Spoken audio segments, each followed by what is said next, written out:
الشیطان الرجیم بسم اللہ الرحمن الرحیم وَإِذْ أَخَذَ اللَّهُ مِيثَاقَ النَّبِيِّينَ لَمَا آتَيْتُم مِّن كِتَابٍ وَحِكْمَةٍ آمَنتُ بِاللَّهِ صدق اللہ المولانا العظیم وصدق رسولہ النبی الکریم ونحن علی ذلک لمن الشاہدین والشاکرین والحمد للہ رب العالمین۔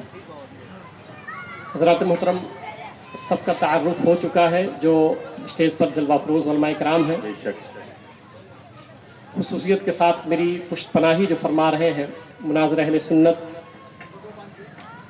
ہم سب کے بڑے حضرت علامہ و مولانا عبدالحنان صاحب قبلہ نعیمی، ساتھ ہی ساتھ بہت گرامی وقار حضرت علامہ مولانا معین اختر صاحب قبلہ، خطیب الہند حضرت علامہ جہانگیر القادری صاحب قبلہ، اور حضرت علامہ اقبال صاحب قبلہ، اور استاد الشعراء حضرت مولانا حافظ القاری محمد سلیمان خان صاحب قبلہ، مجھ سے پیش رو علی جناب محمد عمران گونڈوی صاحب قبلہ، جنہوں نے نعت سنائی۔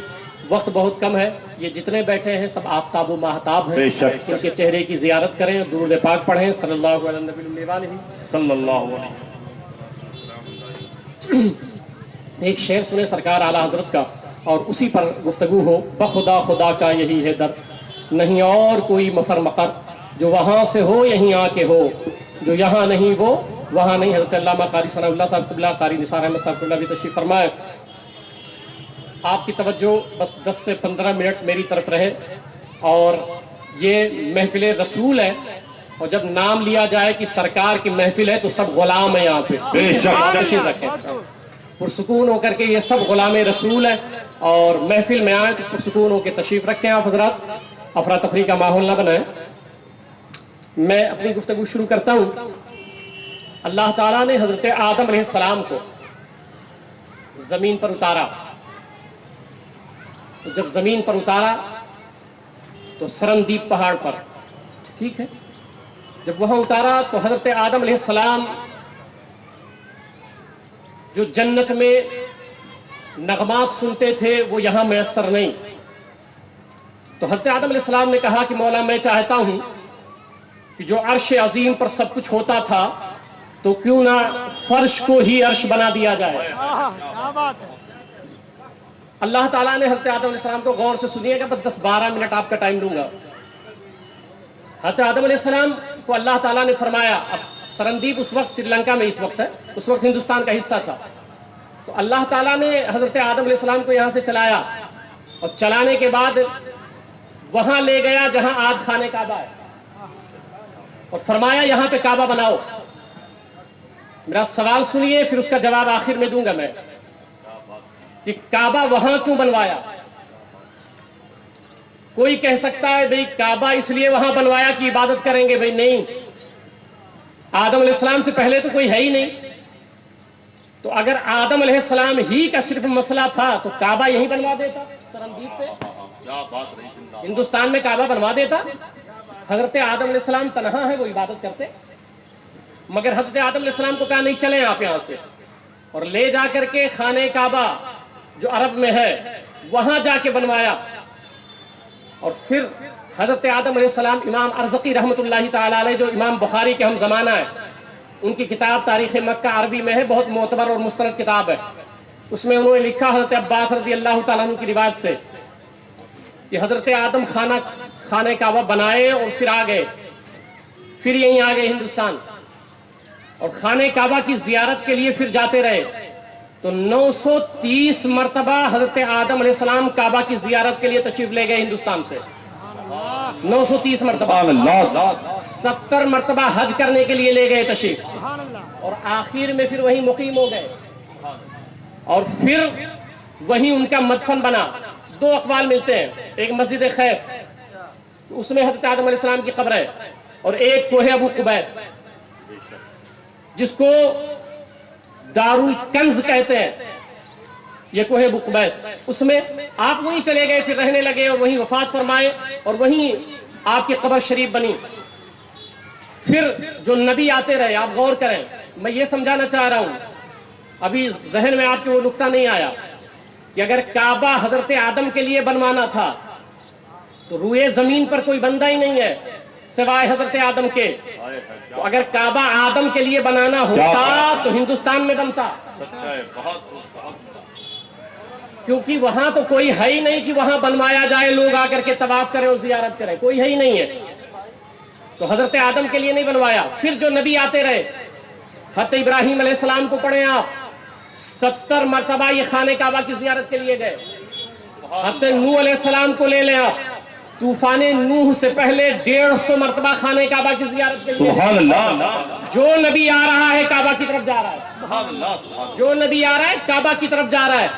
اب ایک سوال ہوتا ہے، آپ مجھ سے کہہ سکتے ہیں مولانا اس لیے جا رہے تھے کہ ان کو وہاں عبادت کرنی تھی، وہ کعبہ تھا. میں کہوں گا یہ بات درست نہیں ہے. صحیح بخاری پڑھیں آپ، کیونکہ ہمارا قبلہ پہلے قبلہ اول جو ہے وہ کعبہ نہیں ہے، وہ بیت المقدس ہے. اچھا، بیت المقدس اور خانہ کعبہ کے درمیان کتنی مدت کا فاصلہ رہا ہے؟ محدث ابن حجر اسقلانی اس پہ بحث فرمائی ہے کہ خانہ کعبہ کو تو حضرت آدم نے بنایا، تو بیت المقدس کو کس نے بنایا؟ تو بیت المقدس کو بھی حضرت آدم نے بنایا. زندہ باد زندہ باد. آپ توجہ کریں گے تو پوری بات سمجھ آئے گی آپ کو. جی، اس کو بھی محدث ابن حجر اسقلانی، کیونکہ حدیث سنے بخاری کی عبداللہ بن عمر کہتے ہیں کہ میں نے پوچھا یا رسول اللہ صلی اللہ علیہ وسلم کون سی مسجد سب سے پہلے ہے؟ تو سرکار نے فرمایا المسجد الحرام. کہا ثم بعدہ، پھر اس کے بعد صحیح بخاری. تو کہا بیت المقدس. تو کہا کم کان بینہما، دونوں مسجدوں کے درمیان کتنی مدت ہے؟ تو سرکار نے فرمایا 40 سنہ، 40 سال.